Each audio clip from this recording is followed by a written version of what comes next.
Hello and welcome to Daily Reflection with Aneel Aranha. It's the 1st of September 2019, a new month. We're going to reflect on Luke 14:1 and 7 to 14.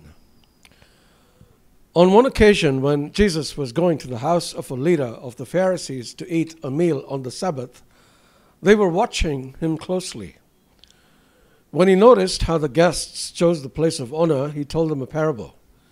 When you're invited by someone to a wedding banquet, do not sit down at the place of honor in case someone more distinguished than you has been invited by a host, and the host who invited both of you may come and say to you, "Give this person your place," and then in disgrace you would start to take the lowest place. But when you're invited, go and sit down at the lowest place, so that when your host comes, he may say to you, "Friend, move up higher." Then you will be honored in the presence of all who sit at the table with you. For all who exalt themselves will be humbled, and those who humble themselves will be exalted. He said also to the one who had invited him, "When you give a luncheon or a dinner, do not invite your friends or your brothers or your relatives or rich neighbors in case they may invite you in return, and you would be repaid. But when you give a banquet, invite the poor, the crippled, the lame, and the blind, and you will be blessed because they cannot repay you, for you will be repaid at the resurrection of the righteous," the gospel of the Lord.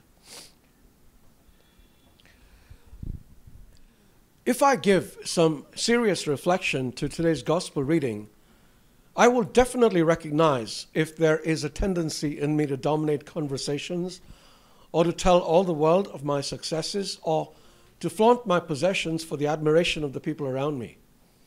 In my heart, I probably don't like myself for doing this, but find myself unable to stop. But to be aware of what I'm doing is good, because it could lead me into the humility that we all need to have.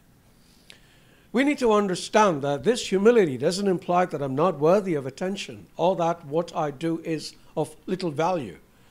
What this means is that I leave the judgment of that to others. If they think I do a good job, they will call upon me. Self-praise is no praise. If others choose to praise me, let that serve as confirmation and encouragement. There are people who are so good at what they do that they never have any need to self-advertise.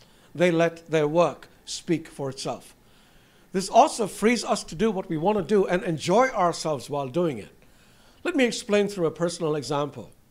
We launch a new cookery show today. It's called Oh Taste and See, and you might want to check it out. I provided a link below. I will promote the show as I just did because I made it for people to watch, and I want it to be seen by as many people as possible. Now, I have done my best to make it visually appealing, and since it is a cookery show, I have tried to make it as easy to follow as possible. But I don't need to go around telling people how wonderful it is, because if it is, people will, one, recognize it, and two, let me know one way or another. Isn't it better for them to honor me than for me to honor myself? Besides, can you imagine if I go around telling people it is wonderful and they tell me that it is rubbish? That, by the way, is the parallel to today's story. When we try to garner honor for ourselves, we often find ourselves snubbed. However, when we don't seek it, we often find ourselves honored. This is one of those great truths that impacts us in our spiritual life too. As James says, God opposes the proud but gives grace to the humble. When we are humble, we will find a lot of things easy in our life. When we are proud, God himself snubs us. Let us therefore be humble and blessed. And, oh yeah, watch that show. God bless.